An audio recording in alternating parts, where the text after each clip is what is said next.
નમસ્કાર વિદ્યાર્થી મિત્રો, આપણે આ વિડીયોની અંદર ધોરણ 7માં ગણિતમાં રાશિઓની તુલના છે તેમનો સ્વાધ્યાય 7.2 તેના દાખલા સમજવાનો પ્રયત્ન કરવાના છીએ. તેમાંથી દાખલા નંબર 1. અહીંયા બીજક સ્પષ્ટ કરી દો. કદાચ તમને મારા વિડીયોની અંદર કદાચ સ્પીડ વધારે દેખાતી હોય અથવા ઓછી દેખાતી હોય તો અહીંયા સેટિંગમાં જઈ અને પ્લેબેક સ્પીડ છે તેમાંથી તમે વધારે ને ઓછી કરી શકો, જેનાથી તમે વ્યવસ્થિત સમજી શકો.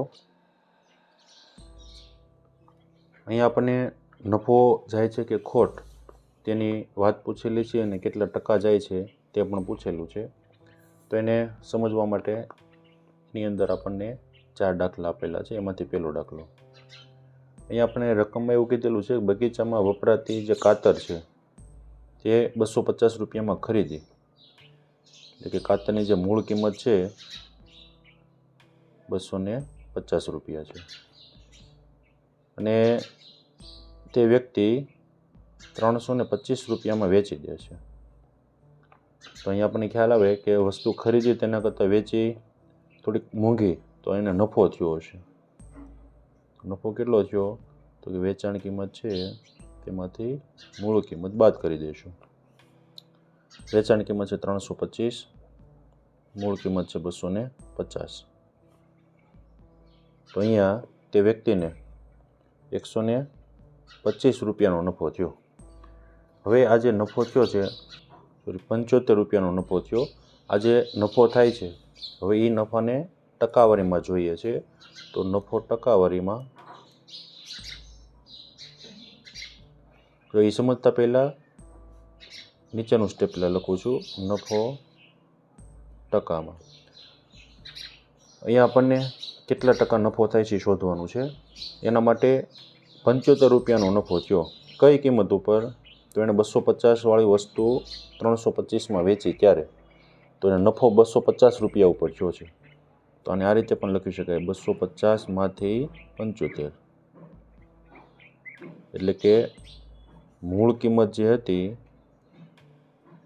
એમાંથી કેટલો નફો થયો એ લખી નાખવાનું અને એને ગુણ્યા 100% કરી નાખશું એટલે ટકામાં મળી જશે. મીંડું મીંડું ઉડાડી દઈએ, 25 તેરી 75, પછી કેન્સલ થઈ જશે, તો 10 તેરી 30. તો એને 30% નફો થાય ક્યારે? 250 વાળી વસ્તુ 325માં વેચે તો. એવો ને એવો બીજો દાખલો આપેલો છે એમાં બી. એમાં ફ્રીજની વાત છે કે એણે ફ્રીજ 12,000 રૂપિયામાં ખરીદ્યું, એટલે કે એના માટે મૂળ કિંમત હતી 12,000 રૂપિયા અને પછી કોઈ બીજા વ્યક્તિ છે એને 13,500માં વેચી દે છે, એટલે વેચાણ કિંમત આપેલી છે. તો અહીંયા પણ નફો થયો છે. કેટલો થયો છે? તો કે વેચાણ કિંમત હતી એમાંથી મૂળ કિંમત બાદ કરી દો, એટલે કે 13,500 છે એમાંથી 12,000 બાદ કરી દેશું, તો એને 1,500 રૂપિયાનો નફો થાય છે. હવે આ જે નફો થયો ને ટકામાં જોતો હોય તો નફો ટકામાં, અહીંયા મેં સમજાવ્યું તે રીતે કઈ કિંમતમાંથી એને નફો થયો? 12,000 વાળી વસ્તુમાં એને નફો થયો. તો નીચે 12,000 કેટલો થયો? 12,000 માંથી 1,500 અપૂર્ણાંકમાં આપણે શીખ્યા છીએ. તો નફો ટકામાં, અહીંયા આ 12,000 શું છે? મૂળ કિંમત, એમાંથી નફો ટકામાં જોતો હોય તો 100% વડે ગુણી દેશું. અહીંયા પણ 100%. હવે અહીંયા છેદ ઉડાડીએ, 1 અને 2 મીંડા ઉડાડી દઈએ. અહીંયા આ 2 મીંડા અહીંયા ઉડાડી દઈએ છીએ. 15ના ગુણકમાં અથવા તો 120 અને 100 એના ગુણકમાં જ્યારે અહીંયા જ 1 મીંડું ઉડે એમ છે અહીંયા. તો જો 4 તેરી 12, 5 તેરી 15, તો 3 અહીંયા ઉડી જાય છે. ઉપર શું હતું? 5 અને 10,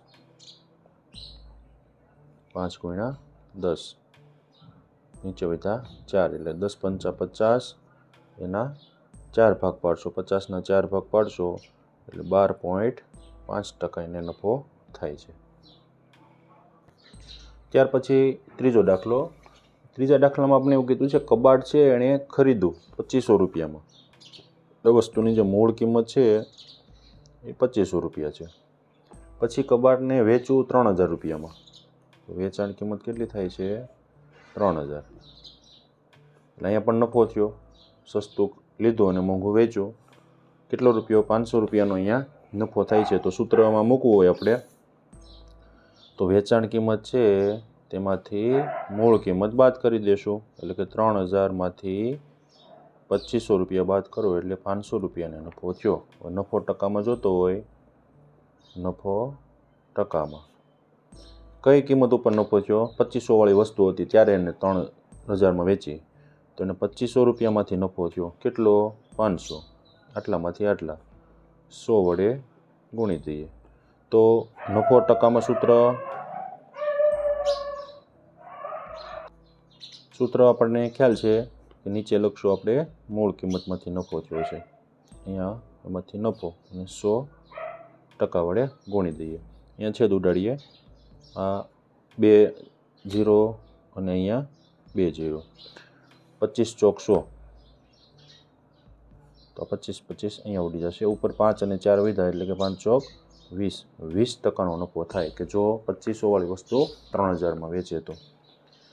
એના પછી પહેલા દાખલામાં ડી, કેક સ્કર્ટ છે એની પડતર કિંમત આપણને આપેલી છે 250. એટલે કે જે ખરીદનાર છે એને 250 રૂપિયામાં એ સ્કર્ટ પડે છે અને વેચે છે 150માં.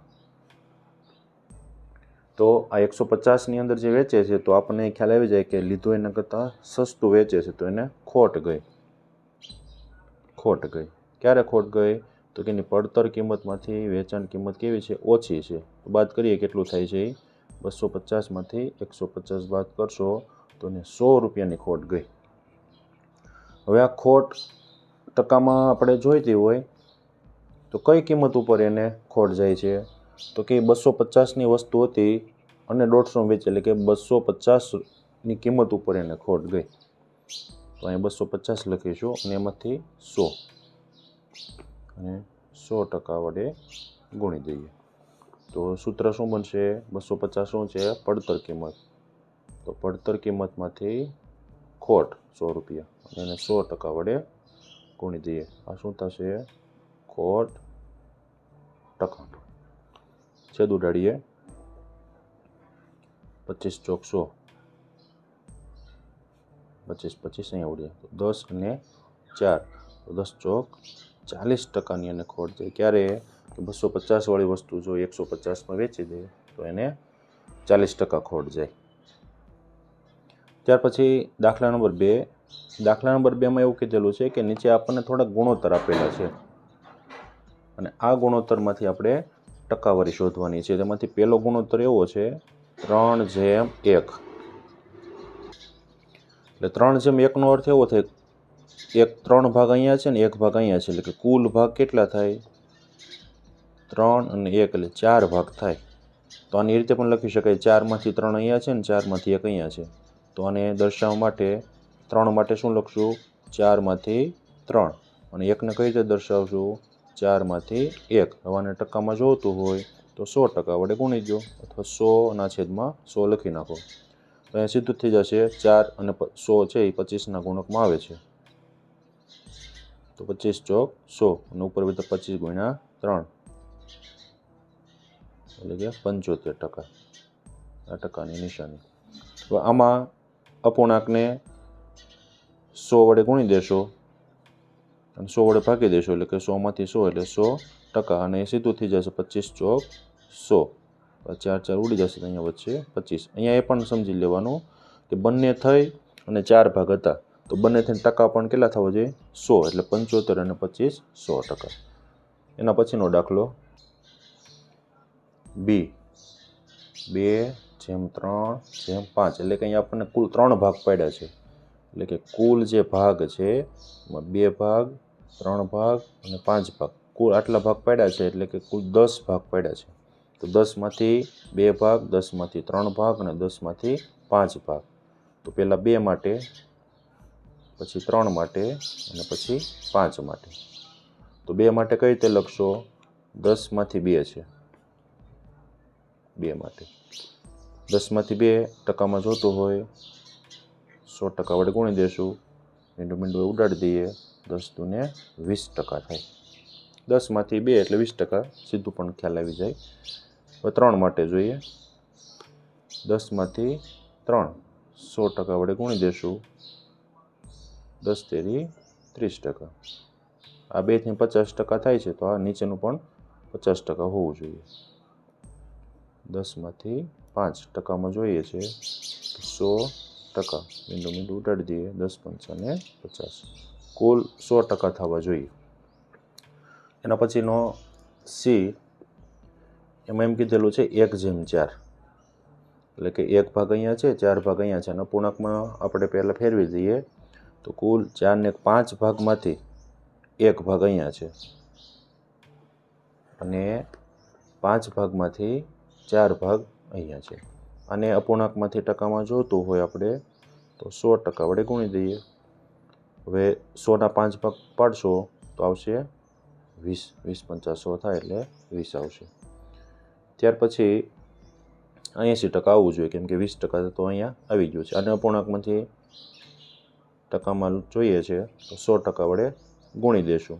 અહીંયા પણ 20 પંચા 100, તો 5 પદ ઉડી જશે, અને 20 ચોક 80. તો આ ગુણોત્તરની અંદર 20 અને 80 આ રીતે જવાબ આવશે. પછી એમાં ચોથું આપેલું છે, તેમાં એમ કીધેલું છે 1/2/5. એટલે કે અહીંયા કુલ 2 ને 3 ને 5 8 ભાગ પાડવાના છે. તો કુલ ભાગ અહીંયા 8 છે. 8માંથી 1 ભાગ, 8માંથી 2 ભાગ અને 8માંથી 5 ભાગ. તો પહેલા ભાગ માટે આ રીતે પણ લખજો. ત્રણેયની અંદર અલગ અલગ રીતે દર્શાવું છું એટલે તમને ખ્યાલ આવી જાય. 1 ભાગ માટે આપણે કઈ રીતે લખશું? 8માંથી 1 ભાગ છે. 2 ભાગ માટે 8માંથી 2, અને 5 ભાગ માટે 8માંથી 5. આ બધા અપૂર્ણાંક મળી ગયા. આપણે ટકામાં જોઈએ છે તો 100% વડે ગુણી દેશું, અને પછી છેદ ઉડાડી દેવાનો. તો 100ના 8 ભાગ પાડશો તો જવાબ આવશે 12.5 અથવા 12.50%, 12.5. એવી જ રીતે જો અહીંયા 2 ચોક 8 થાય, 2 ઉડાડી દીધા, 100ના 4 ભાગ પાડશો તો જવાબ આવશે 25. અને અહીંયા સીધો પણ ગુણાકાર થાય. 100 ગુણ્યા 5 એટલે 500. 500ના 8 ભાગ પાડશો તો 62.5. અને ભાગાકાર કર્યા વગર પણ ખ્યાલ આવી જાય કે આ બંને થઈ અને જેટલા થતા હોય એ સિવાયના અહીંયા વધશે. આવી રીતે પણ આ દાખલો ગણી શકાય છે. ત્યાર પછી દાખલા નંબર 3. રકમમાં એવું કંઈક કીધેલું છે કે શહેરની વસ્તી 25,000 છે, અને ઘટીને અત્યારે થઈ ગઈ છે 24,500. ઘટાડો થયો. અહીં નફો અને ખોટ, વેચાણ કિંમત એવા શબ્દો ન લખીએ, પણ અહીંયા લખી શકાય કે પહેલાંની વસ્તી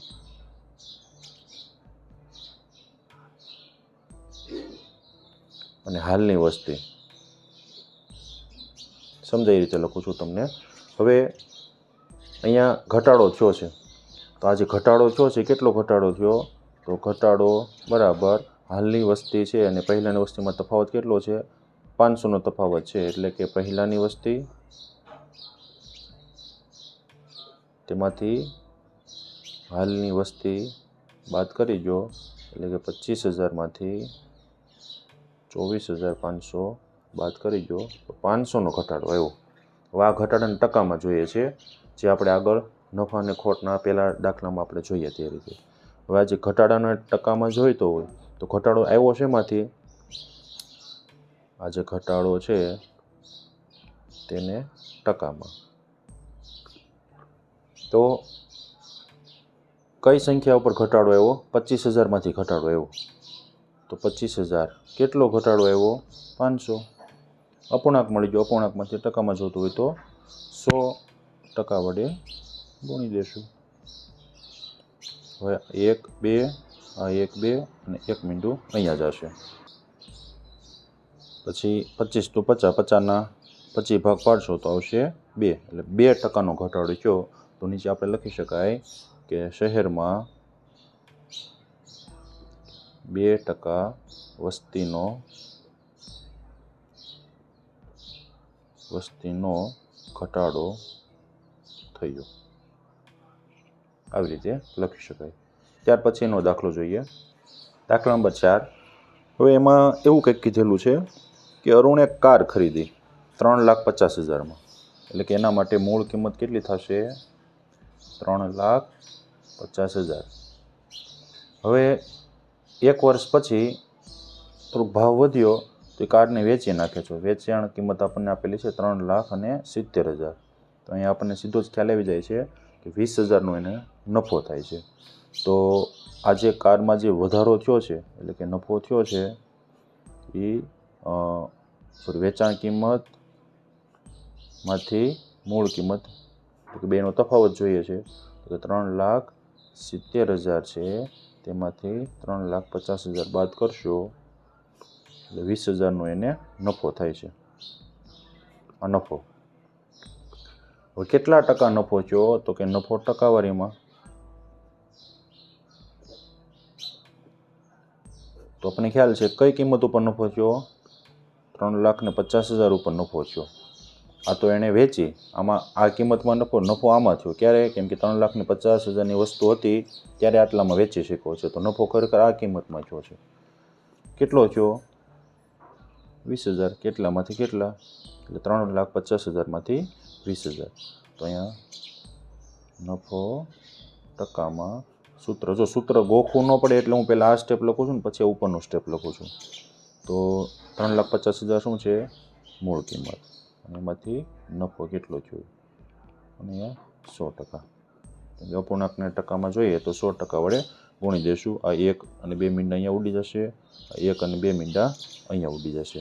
તો આ 200ના 35 ભાગ પાડશો તો 200ના 35 ભાગ પાડ્યો તો અપૂર્ણાંકની અંદર જવાબ આવે એવો કંઈક જવાબ મળશે 5.7%.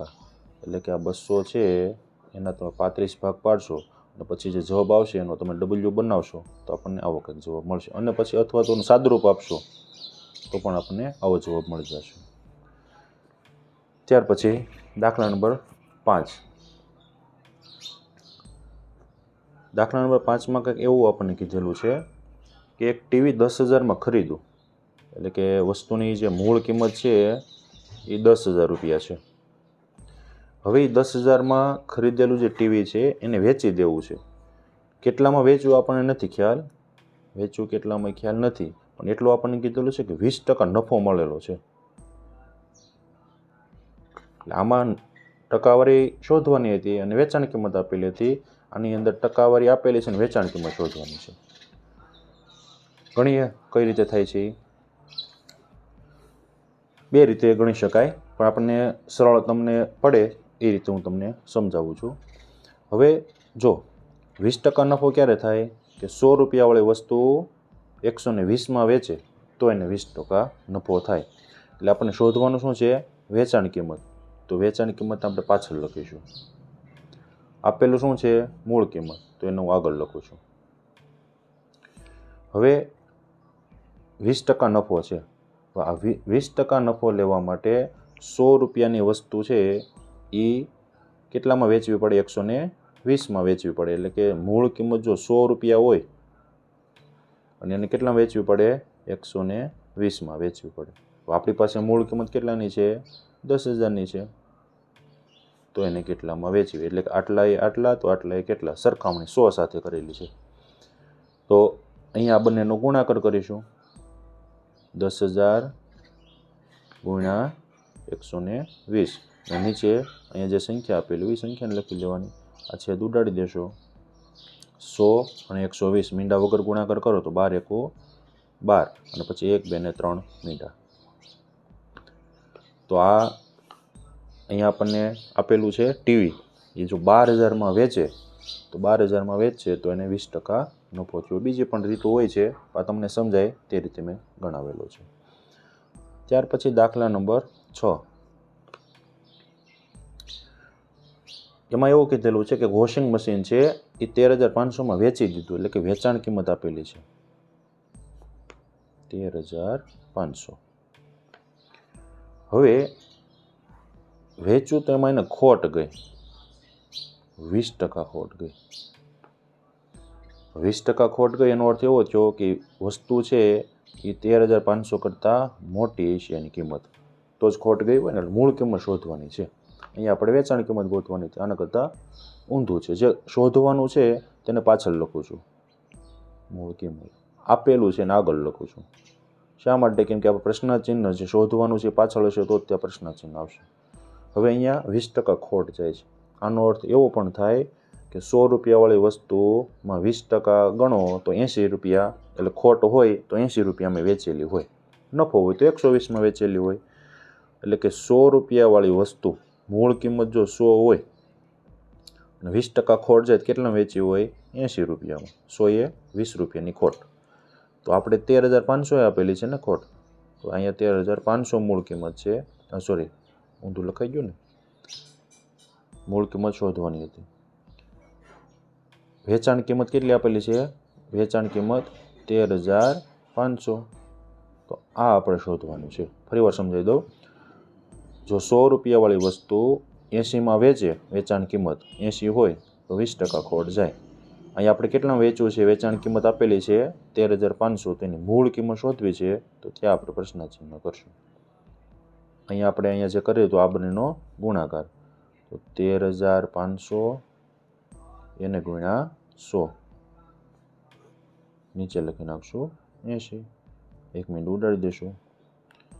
હવે 135 અને 8 એનો ભાગાકાર કરશો, અથવા તો આ બંનેનો ગુણાકાર કરીને 8 ભાગ પાડશો તો તમારો જવાબ આવશે 16,875. હજી સરળ કરવા માટે 100ના 8 ભાગ પાડશો તો 12.5 આવશે. એનો 12.5નો આની સાથે ગુણાકાર કરશો તો પણ જવાબ આવી જાય છે. તો આ દાખલા નંબર 6. એટલે કે નીચે એવી રીતે વિધાન લખી શકાય કે આ જે વ્યક્તિ છે એને વોશિંગ મશીન 16,875માં ખરીદવું હોય તો એને 20% ખોટ લેખે 13,500માં વેચેલું હોય. આ રીતે નીચે વિધાન લખી લેવાનું. ત્યાર પછી દાખલા નંબર 7 જોઈએ.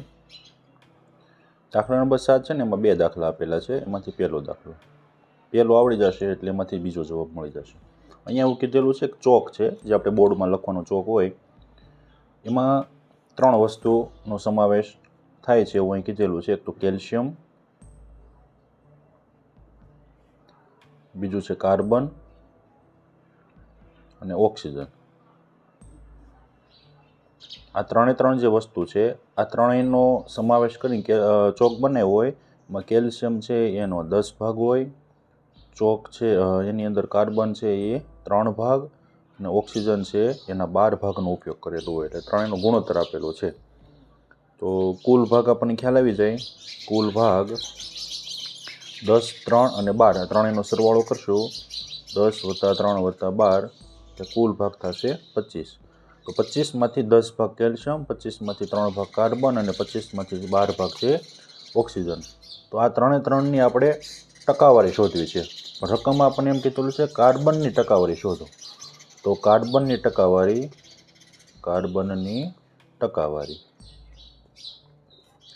કેટલામાંથી કેટલા ભાગ છે? તો કે 25માંથી કાર્બન કેટલા ભાગ છે?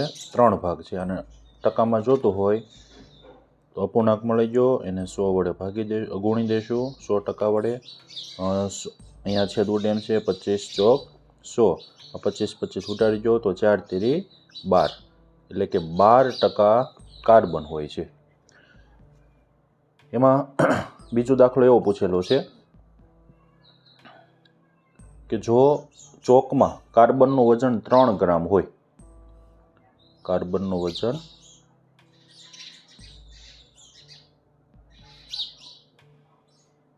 3 ગ્રામ, તો આખો ચોક જે છે આ રીતે બનાવેલો, એ ચોકનું વજન શોધવાનું છે. ચોકનું વજન કેટલા ગ્રામ થાય?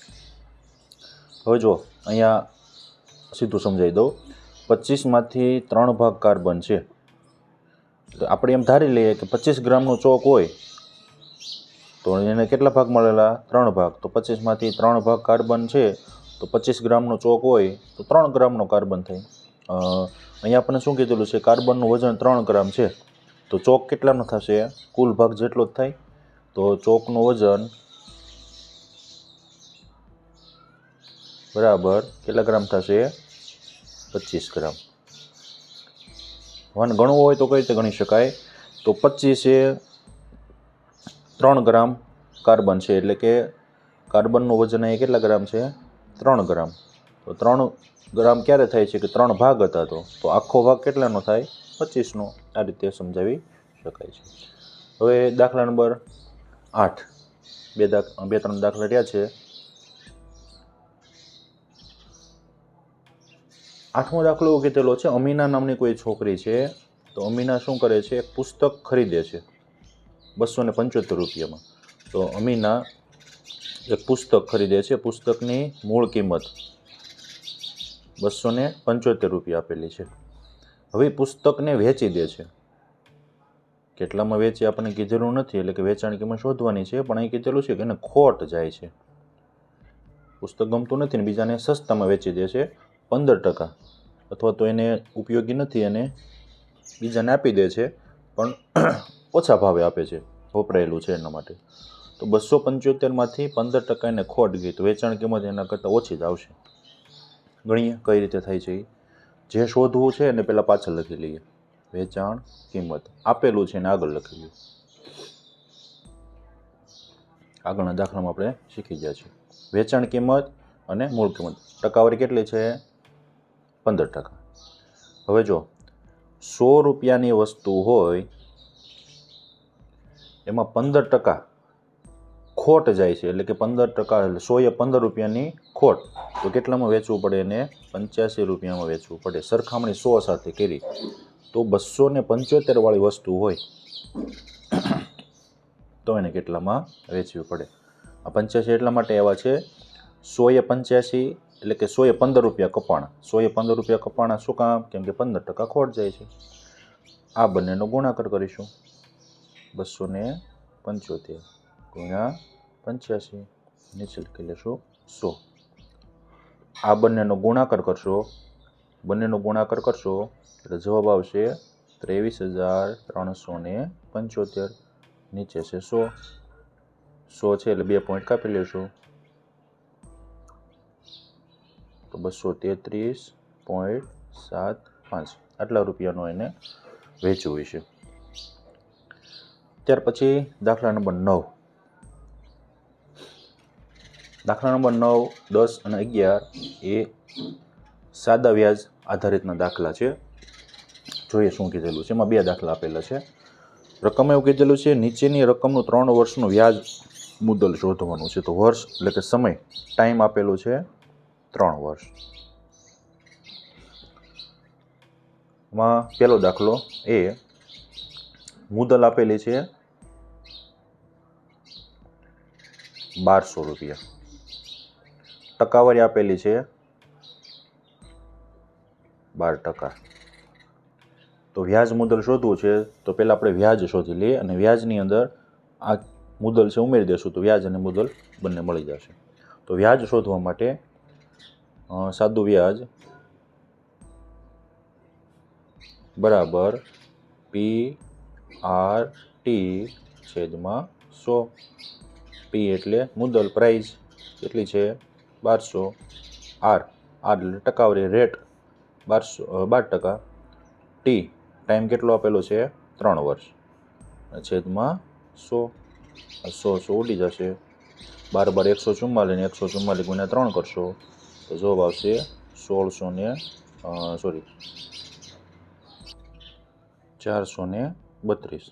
આ 432 છે એને મુદ્દલમાં ઉમેરી દેશો, એટલે કે વ્યાજ મુદ્દલ બરાબર આ વ્યાજ હતું, વ્યાજ વત્તા મુદ્દલ. વ્યાજ કેટલું હતું? 432. મુદ્દલ કેટલી હતી? 1200. 12 ને 4 16, એટલે 1632. તો આવી રીતે આપણને વ્યાજ મુદ્દલ મળી જશે. હવે એમાં બીમાં એવું કીધેલું છે, મુદ્દલ આપણને આપેલી છે 7,500, એટલે કે આ P. પછી વ્યાજનો દર, ટકાવારી, રેટ કેટલો આપેલો છે? 5%. અને રકમમાં આપણને સમય આપેલો તો ટાઈમ 3 વર્ષ. તો આમાં પણ આપણે વ્યાજ મુદ્દલ શોધવું હોય તો પહેલાં વ્યાજ શોધી લઈએ. વ્યાજ બરાબર PRT/100. આ સૂત્ર છે. પી કેટલો છે? 7500. રેટ કેટલો છે?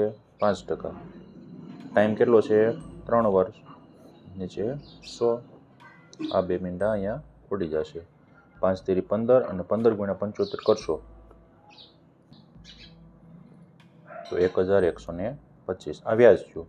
વ્યાજ મુદ્દલ માંગેલું છે. વ્યાજ મુદ્દલ એટલે કે વ્યાજ અને મુદ્દલ બે ભેગું માંગેલું છે. બંનેનો સરવાળો. વ્યાજ કેટલું હતું? 1125. મુદ્દલ કેટલું હતું? 7500.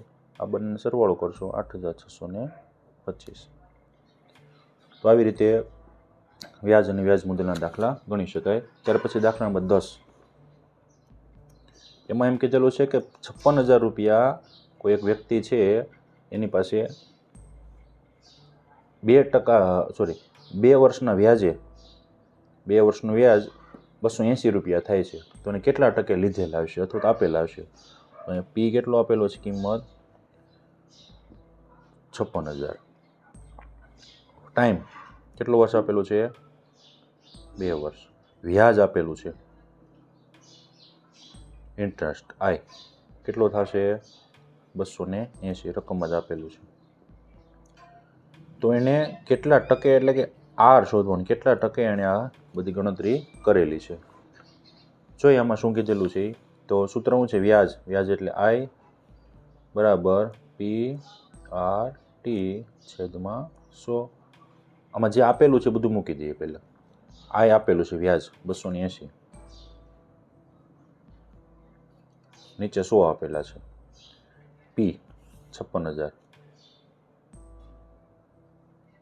ગુણ્યા આર શોધવાનું છે ગુણ્યા ટી. ટાઈમ કેટલો છે? 2 વર્ષ. હવે સમીકરણ ટાઈપનું બની ગયું. ભાગાકારમાંથી સામે જશે તો ગુણાકારમાં જશે, અને ગુણાકારમાં જેટલું છે એ સામે જશે તો ભાગાકારમાં. ટૂંકમાં આપણે આર જોઈએ છે. તો આર સિવાયનું બધું સામે જવા દઈએ તો સામે છે કોણ અત્યારે? 280.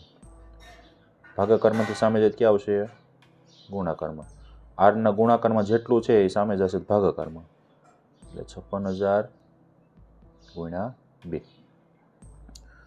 હવે આના છેદ ઉડાડીએ. 1 મિનિટ અહીંયા ઉડશે, પછી 1 મિનિટ અહીંયા ઉડાડી દઈએ. 1 મિનિટ 28 દુ 56 થશે. 28 દુ 56 તો 28 ઉડી ગયા. ઉપર કાંઈ નથી તો શું હશે? 1. નીચે 2 × 2 એટલે 4 બરાબર આર.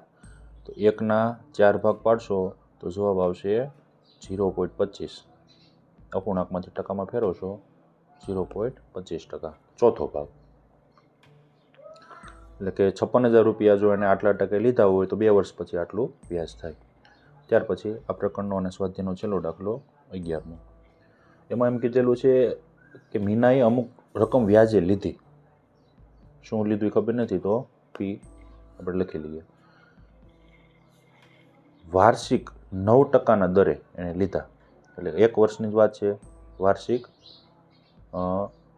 વ્યાજે લીધા અમુક રકમનું વાર્ષિક 9%. એટલે કે આર કેટલું આપેલું છે? 9%. વ્યાજ કેટલું ચૂકવે છે? 45. ઇન્ટરેસ્ટ 45 રૂપિયા. તો વ્યાજે લીધેલ રકમ શોધવાની છે.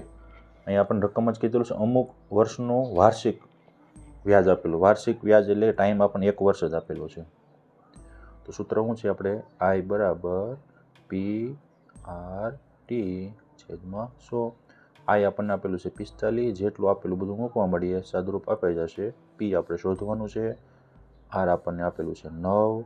ટાઈમ આપેલો છે 1 વર્ષ. નીચે આપેલા છે 100. તો અહીંયા આપણે પી જોઈએ છે તો 9 અને 1 છે ગુણાકારમાં સામે જશે તો ભાગાકારમાં જશે. અહીંયા આપણે આ બાજુ સમજાય રીતે લખેલું તો સીધું વ્યવસ્થિત લખીએ તો પી ખાલી એકલો વધશે ક્યારે? તો આ સામે જતા રહેશે 45ના ગુણકમાં 100. અને પીના ગુણકમાં છે એ સામે જાય તો ક્યાં વયા જાય? ભાગાકારમાં. તો અહીં 9 છે 9. 9 પંચા 45. 9 ઉડી ગયા. 100 × 5 એટલે થશે 500 રૂપિયા. તો એને 500 રૂપિયા જો લીધા હોય 9% લેખે 1 વર્ષ માટે તો 45 રૂપિયા વ્યાજ થાય. તો વિદ્યાર્થી મિત્રો, આપણે આ વિડીયોની અંદર સ્વાધ્યાય 7.2નો અભ્યાસ કર્યો અને આગળના વિડીયોની અંદર કોઈ બીજા પ્રકરણના બીજા સ્વાધ્યાયનો અભ્યાસ કરીશું.